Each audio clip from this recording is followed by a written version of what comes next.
हाय hello good morning. ही आहे वैभवलक्ष्मीची पूजा. तर मी गेल्या शुक्रवारी श्रावणमध्ये वैभवलक्ष्मीचे व्रत धरले होते, त्याचीच पूजा आहे. तर तुम्हाला मी त्याचीच माहिती सांगणार आहे. इथं स्वस्तिक काढून घ्यायचं, स्वच्छ जागा पुसायची, पाट मांडून त्याच्यावर एक कापड हंतरायचं. कापडावर अष्टकमल असं तांदळाने फूल बनवायचं, त्याच्यावर तांब्या ठेवायचा. तांब्याला 8 कुंकवाच्या बाहेरून रेषा आणि स्वस्तिक काढून घ्यायचं. तर आतल्या बाजूलाही 8च अशा कुंकवाने लावून घ्यायचं आहे.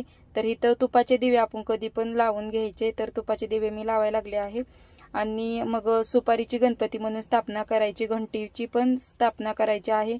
आणि श्रीयंत्र असेल तर ते श्रीयंत्रही तुम्ही ठेवू शकता. पानाचा विडा ठेवायचा आहे, कोणतीही फळं असेल ते ठेवायचे आहेत. नाहीतर पुस्तकातलं श्रीयंत्र तुम्ही पूजू शकता. तर ज्याच्याकडे श्रीयंत्र नाही त्यांनी असं करायचं आहे. तर वाटीत तांदूळ ठेवायचे आहेत. जे तुमच्याकडं नाणं, रुपया असेल किंवा सोन्याचा दागिना असेल, चांदीचा असेल, ते तुम्ही ठेवू शकता. तर इथं जे आपल्या वैभवलक्ष्मीच्या फोटो आहेत लक्ष्मीचे, त्याची हळदी कुंकू लावून आपल्याला अगोदर पूजा करून घ्यायची व वाचायची आहेत. तर इथं पहिल्याच वाचल्यानंतर पहिल्याच पानावर श्लोक येतो, तो श्लोक ही वाचून घ्यायचा. तिथून पुढे विधी चालू करायचे आहे. तर जो नाणं ठेवला आहे त्याला हळदी कुंकू लावून आपलून लाल फूल वाहायचं आहे. तर इथं वैभवलक्ष्मीची कथा वाचून घ्यायची. आणि कथा वाचल्यावर मागच्या पानावर श्लोक अजून एक आहे, तोही वाचून घ्यायचा आणि आरती करायची आहे.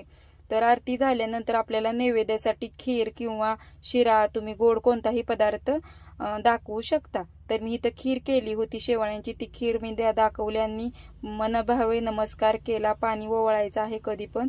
आणि मग घरातल्या देवांनाही मी नैवेद्य दाखवला.